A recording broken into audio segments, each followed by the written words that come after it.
Assalamualaikum warahmatullahi wabarakatuh. Kembali lagi bersama saya Beta Romadianti dalam pelatihan tutor privat profesional. Kali ini kita akan masuk ke materi yang ketiga. Di sini yaitu kita akan membahas tentang pendekatan pembelajaran dan kesiapan guru mengajar. Baik, yang pertama kita akan membahas ya sekilas tentang perbedaan pendekatan, strategi, metode, teknik, dan model pembelajaran. Yang pertama terkait dengan pendekatan ya. Mungkin sebenarnya teman-teman sudah biasa dengan istilah-istilah ini ya. Tapi kita review lagi saja terkait dengan pendekatan. Pendekatan itu adalah sudut pandang yang melatari metode. Jadi kita punya sudut pandang seperti apa terhadap pembelajaran yang akan kita lakukan. Misalnya apakah berfokus ke guru atau berfokus ke siswa, student centered atau teacher centered. Nah, itu termasuk sudut pandang. Kita menempatkan pembelajaran itu di mana. Kemudian misalnya pendekatan pembelajaran berbasis proyek misalnya. Oh, berarti di dalam situ kita memandang bahwa pembelajaran itu harus ada proyek-proyek seperti itu. Nah, dari pendekatan inilah yang kemudian nanti akan tergambar. Kalau kita sudut pandangnya seperti ini, maka tahapan-tahapan yang harus dilakukan agar tujuan belajar itu tercapai, maka ini A, B, C, D misalnya. Strategi pembelajaran. Jadi strategi pembelajaran itu ya itu kegiatan-kegiatan yang akan dilakukan tadi untuk mencapai tujuan belajar. Itu disebut strategi pembelajaran. Mungkin contohnya ya. Contohnya misalnya tadi student center. Misalnya student center langkah pertama itu apa yang diperlukan agar siswa itu bisa pembelajaran berfokus ke siswa. Apakah kita mulai dengan adanya semacam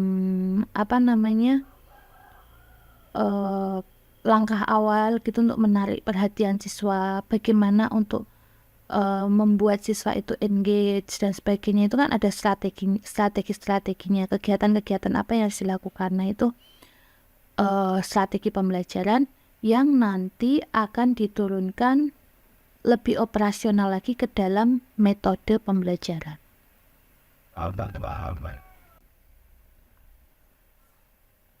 Selanjutnya metode pembelajaran. Metode pembelajaran ini langkah operasional dari strategi tadi. Misalnya tadi ya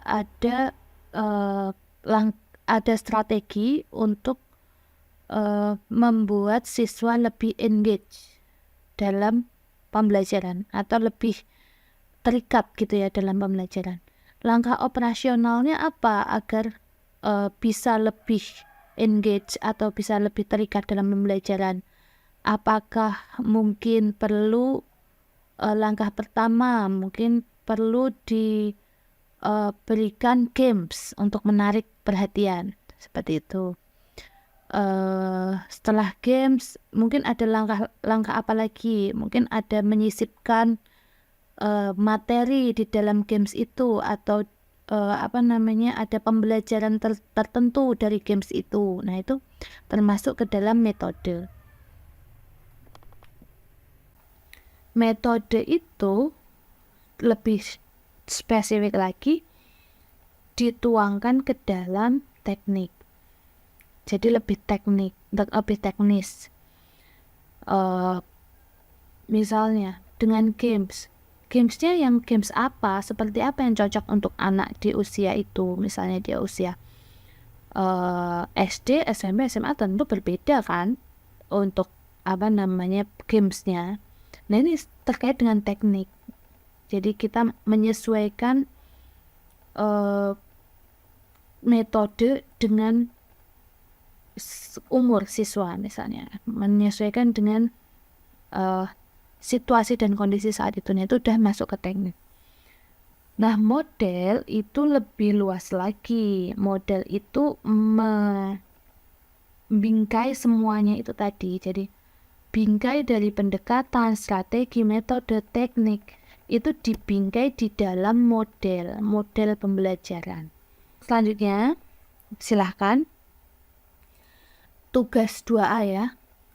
Menurut Anda, apakah pembelajaran privat memiliki perbedaan yang signifikan dengan pembelajaran non-privat dalam hal pendekatan, strategi, dan metode pembelajaran?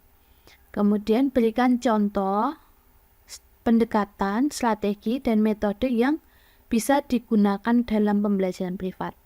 Tadi clue-nya sudah ada ya, silahkan untuk dieksplor sendiri kira-kira apa itu metodenya, kemudian apa itu strateginya, apa itu pendekatannya.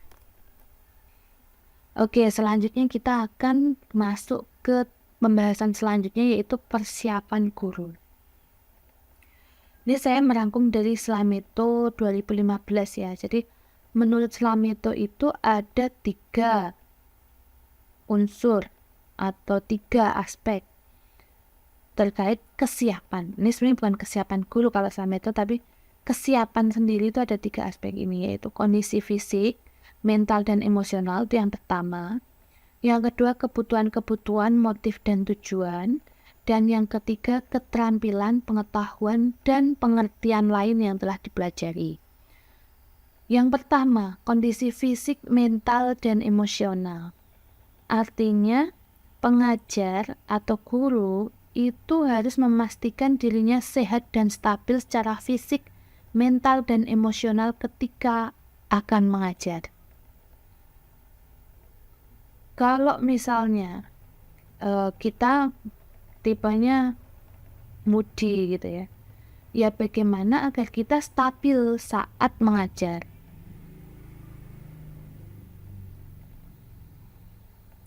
Masalah sebesar apapun tidak boleh dibawa saat mengajar. Saat mengajar itu semua masalah itu harus ditinggal dulu. Tidak harus diselesaikan, tapi ditinggal. Artinya kita fokus ke proses belajar dan mengajar. Itu yang pertama terkait dengan itu. Yang kedua, kebutuhan-kebutuhan, motif, dan tujuan. Nah, sebenarnya mengajar itu apa sih yang Anda butuhkan untuk mengajar? Misalnya butuh latihan soal, ya berarti Anda harus punya bank soal itu. Kemudian ada motif, misalnya motifnya apa? Kenapa sih kok ngajar? Apakah karena masalah ekonomi kah, maksudnya untuk memenuhi kebutuhan, membantu perekonomian atau apa? Atau Anda memang suka mengajar? Nah, itu motif itu harus dipahami, karena itu nanti akan terkait dengan kesiapan secara mempengaruhi ya, kesiapan secara mental dan emosional juga terkait kebutuhan, motif, dan tujuan ini. Yang ketiga yaitu keterampilan, pengetahuan, dan pengertian lain yang telah dipelajari. Ini terkait dengan penguasaan materi ya. Artinya sebagai seorang guru tentu harus memiliki keterampilan, harus memiliki pengetahuan, menguasai materi yang akan diajarkan. Tapi jangan salah, menguasai materi itu bukan berarti bahwa Anda tidak bisa mencoba hal yang baru. Anda tetap bisa, misalnya biasanya ngajarnya kelas SMP gitu ya, kemudian akan mencoba untuk mengajar SMA misalnya. Bukan berarti Anda menghindari itu. Bukan berarti Anda menghindari itu. Artinya Anda memastikan Anda siap untuk mencoba hal yang baru. Karena kalau tidak mencoba hal yang baru ya selamanya tidak ada pengembangan ya. Selamanya akan segitu-segitu aja. Kemampuan Anda juga tidak akan meningkat kalau tidak mencoba hal yang baru. Silahkan kita langsung ke tugas aja. Tinjau kesiapan Anda. Silahkan Anda mengevaluasi diri. Yang pertama, apakah Anda sering mengalami kendala kesehatan fisik atau perubahan emosi yang tiba-tiba? Jadi kadang sering banget sakit atau emosinya kadang sering meledak-ledak. Nah, itu coba dievaluasi. Apakah Anda mengalami hal seperti itu? Kemudian, apa sih sebenarnya motivasi utama Anda untuk mengajar les privat ini? Lalu bagaimana jika ternyata ekspektasi Anda tidak bisa terpenuhi gitu ya, atas tujuan Anda itu. Jadi misalnya Anda karena senang mengajar, karena senang mengajar, tapi ekspektasi Anda tidak tercapai di les privat itu. Anda menemukan murid yang sulit dan sebagainya. Nah, itu bagaimana jika itu terjadi? Kemudian yang ketiga, menurut Anda ini, materi kelas berapa dan mata pelajaran apa yang paling Anda kuasai dan apa yang paling tidak Anda kuasai?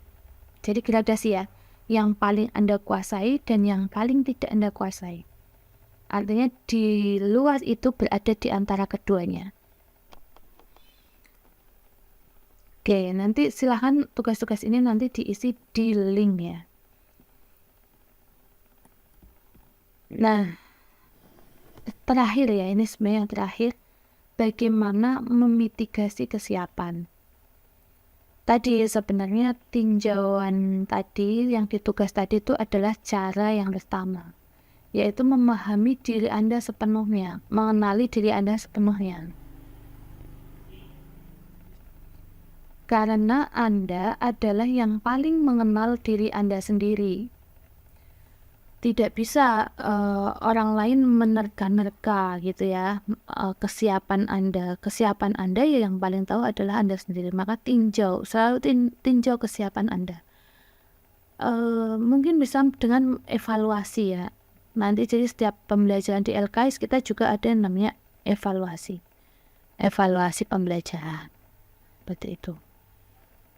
Kemudian yang selanjutnya yaitu antisipasi. Kalau kita sudah kenal, kita misalnya orangnya mudian, ya kita harus mengantisipasi. Kita misalnya tidak kuat dingin, padahal pas ngajar itu situasi dan kondisinya dingin. Ya berarti kita harus mempersiapkan apa, jaket kah? Atau kita sering masuk angin kalau misalnya naik kendaraan. Berarti siapkan apa, misalnya antangin atau tolak angin atau apa, obat masuk angin. Nah itu, siapkan segala sesuatu yang menunjang kebutuhan Anda untuk sukses mengajar. Nah itu mungkin 2 ini aja cukup ya. Jadi memahami dan mengantisipasi itu termasuk bagian dari mitigasi kesiapan mengajar. Demikian yang dapat saya sampaikan pada kesempatan kali ini. Akan kita lanjutkan pada sesi selanjutnya, di video selanjutnya. Wassalamualaikum warahmatullahi wabarakatuh.